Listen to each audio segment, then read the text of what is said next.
Halo, balik lagi di podcast dari TDID. Tema kali ini mungkin kita akan bahas tentang kupas tuntas jurusan psikolog.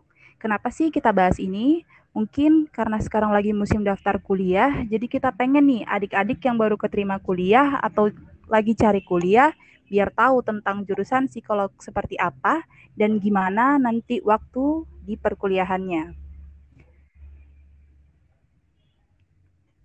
Oke, awal ini kita bahas dulu, apa sih jurusan psikologi itu?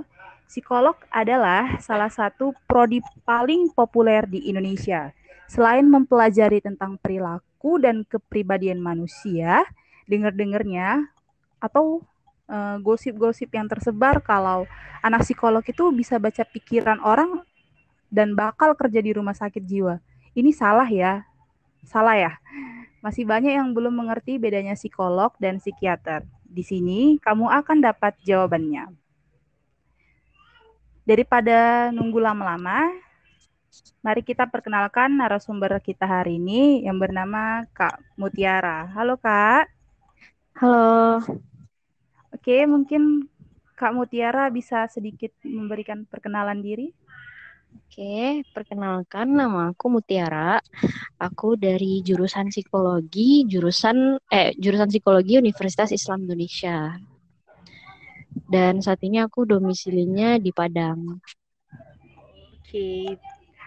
Oke Kak, kita mulai pertanyaannya ya. Oke. Kenapa Kak Mutiara memilih untuk masuk ke jurusan psikolog? Sebenarnya sih untuk alasan aku masuk ke sana tuh random banget ya. Karena dulu pada awalnya itu aku nggak kepikiran buat masuk jurusan psikologi. Dulu tuh aku Hmm, pengennya teknik, teknik elektro atau apapun teknik itu. Tapi waktu di ujung-ujung waktu kelas 3 kelas 12 itu tiba-tiba kepikiran nih, apa aku coba psikologi aja ya gitu. Karena aku kan tipe orang yang suka mendengarkan juga, terus juga suka dengerin curhatan orang. Nah, makanya aku coba psikologi. Ternyata alhamdulillah emang jalannya di psikologi dan akhirnya ya udah aku masuk psikologi gitu. oke. Jadi tuh pernah ada rasa salah jurusan gitu nggak sih Kak? Kalau ngerasa salah jurusan sih enggak ya, karena dari awal emang udah suka banget mulai dari mempelajari manusianya, kemudian kayak pelajaran-pelajaran yang di dunia psikologi itu emang menarik banget bagi aku. Jadi aku sampai sekarang alhamdulillah nggak pernah ngerasa salah jurusan atau nyesal gitu. Oke. Apa aja sih yang dipelajari di jurusan psikologi di psikolog? Sebenarnya kita banyak ya mau pelajari banyak hal, intinya itu berkaitan dengan manusia, mulai dari perkembangan manusia, kemudian kita juga belajar tentang penyakit-penyakit mental yang ada di manusia itu sendiri, terus juga belajar parenting bahkan, kemudian Hmm. juga kita belajar cara observasi, cara wawancara, kemudian juga belajar mengenai organisasi, komunitas gitu. Oh, oke. Terus gimana sih Kak Mutiara menghadapi omongan orang-orang tentang jurusan psikolog yang katanya jurusan psikologi itu bisa baca pikiran orang gitu. Itu gimana? Oke, jujur aja sampai saat ini aku belum menemukan orang yang mengatakan itu ke aku ya. Tapi emang banyak sih stigma-stigma yang bilang kalau orang anak psikologi itu bisa baca pikiran orang lain dan sebagainya gitu. Tapi aku nganggapnya sih kayak itu hal lucu aja sih, karena apa yang dipikirkan orang tuh bener-bener salah gitu. Dan kita sama sekali nggak bisa membaca pikiran orang lain.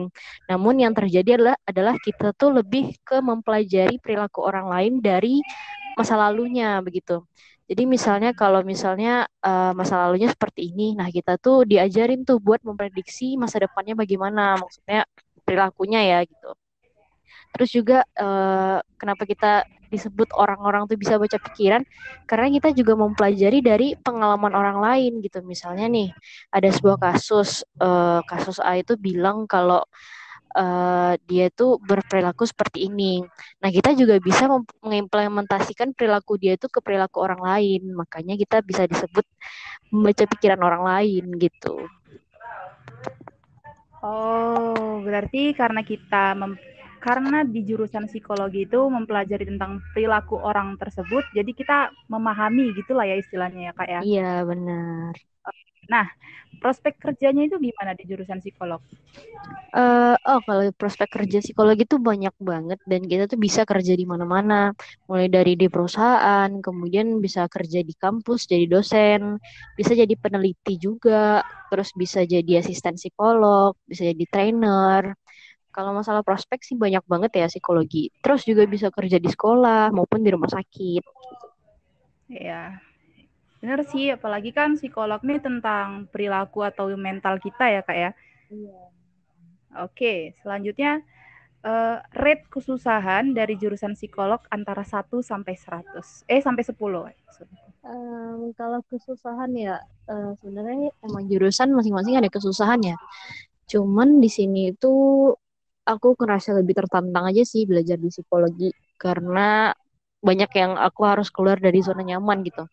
Untuk rate-nya kayaknya di angka 8,5. Lumayan. Lumayan ya. Heeh. Oke, ini kan lagi sibuk masuk universitas gitu kan ya. Mm-mm. Eh, Boleh dikasih tahu nggak sih apa aja yang perlu dipersiapkan untuk masuk jurusan psikolog ini? Untuk masuk jurusan psikologi ya, kalau yang dipersiapkan ya pastinya persiapkan diri untuk kan ya. Kalau sekarang jalurnya UTBK, ya udah berarti persiapkan diri untuk UTBK-nya gitu. Kalau dari segi ilmu apa ya, kayaknya boleh tuh baca-baca tentang kesehatan mental. Terus dan juga di psikologi itu kita banyak belajar dari referensinya bahasa Inggris gitu. Jadi mungkin ilmu bahasa Inggrisnya juga boleh diperdalam lagi gitu. Oh, di psikolog ada bahasa Inggrisnya gitu ya? Iya, jadi rata-rata tuh referensi kita tuh banyak dari bahasa Inggris gitu, jurnal-jurnal, terus buku-bukunya. Nah, itu dari bahasa Inggris gitu. Wah, keren ini. Ini mah merangkap dari psikolog jadi harus ngerti bahasa Inggris. Iya, benar. Oke, apa perbedaan jurusan psikolog atau soshum dan psikolog saintek? Oke, ini setahu aku ya kalau sosum sama saintek itu sebenarnya nggak ada bedanya sih. Maksudnya kita mempelajari mata kuliah yang sama, kita mempelajari hal yang sama juga. Tapi kayaknya yang membedakan itu adalah fakultasnya. Jadi psikologi yang di jurusan yang sosum itu karena dia di bawah fakultas psikologi sendiri, jadi dia nggak masuk ke fakultas kedokteran. Sementara kalau psikologi yang saintek itu, dia itu di bawah fakultas kedokteran. Nah, itu pun juga terbatas ya, adanya cuma di Unpad, kemudian UNS, dan satu lagi UNAN. Nah, mereka itu dibilang saintek karena mereka tuh di bawah fakultas kedokteran gitu. Tapi kalau untuk Oh, mata kuliahnya sih sama kita, sama mempelajari hal yang sama. oke, oke. Jadi ini Kak, kan banyak nih orang yang bilang introvert itu susah beradaptasi. Nah, sesuai dengan pertanyaan ini, menurut Kakak bisa nggak sih seorang introvert berada di jurusan psikolog? Apalagi yang seperti kita tahu psikolog itu berinteraksi dengan orang banyak. Oke, oke. Sebelumnya aku mau ngelurusin dulu nih masalah introvertnya sendiri gitu ya. Nah, Hmm. seorang introvert itu emang orang yang tidak terlalu suka untuk berinteraksi dengan banyak orang, tapi bukan berarti mereka nggak bisa gitu. Jadi cuman beda apa ya, istilahnya beda cara ngecas diri sendiri. Kalau orang ekstrovert itu mengecas dirinya dengan cara berkumpul dengan orang lain, sharing dengan orang lain. Sementara anak introvert itu kebalikannya. Nah, mereka itu ngecas diri dengan sendirian, me time dan sebagainya gitu. Nah, untuk bisa nggak sih di jurusan psikologi? Bisa banget karena apa ya, seorang psikolog itu membutuhkan seorang yang cenderung mendengarkan gitu. Karena kita banyak mendengarkan orang lain, kita fokusnya ke perasaan orang lain, ke mental orang lain. Maka dari itu orang introvert pun cocok banget di jurusan psikologi gitu. Cuman ya kita harus lebih menantang diri sendiri sih untuk keluar dari zona nyaman, untuk memperluas zona nyaman kita dan mencoba banyak hal gitu. Ya seperti yang dibilang tadi, emang psikologi banyak berinteraksi dengan orang lain kan. Banyak apa namanya? Kita emang sehari-hari tuh interaksi sama orang lain terus gitu karena kita mempelajari manusia gitu. Iya, benar, benar, benar. terkadang mindset introvert yang jadi kelihatan negatif harus dibuang gitu ya, Kak ya. Iya, bener. Harus Nah, dibuang.